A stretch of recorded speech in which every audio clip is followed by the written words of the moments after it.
মেলাতে এসে যদি প্রত্যেকটা আইটেম ট্রাই না করা হয় তাহলে কিন্তু ভালো লাগে না। তো এখানে স্মোকি বিস্কিট ছিল, তো সেটা ট্রাই করলো আমার মেয়ে। ওরা খেলো, খেয়ে স্মোকি ফ্লেভারটা নিল। তো ভালোই লাগে আসলে এগুলা ডিফারেন্ট ডিফারেন্ট কিছু ট্রাই করার জন্য। তো এখানে আবার চলে আসলাম বক্সিংয়ের সেক্টরে। এখানে আবার রাজু বক্সিং করলো। এটা হচ্ছে আমার ছোট বোনের হাজব্যান্ড। ওদেরই যেহেতু স্কুলটা, তো ওরা তো এমনিতেই সব কিছুতে পার্টিসিপেট করতে পারে।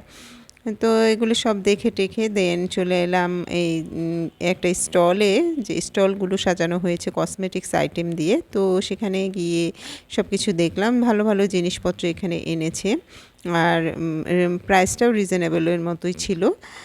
তো কিছু কেনাকাটা করলাম এখানে, ব্যান্ড কাটা, তারপরে ব্রেসলেট, আর রাউনাক মনে হয় নিয়েছিল একটা লিপস্টিক, আর একটা কাটা নিয়েছিল। তো ভালোই লাগলো। তো সব কিছু মিলিয়ে আল্লাহ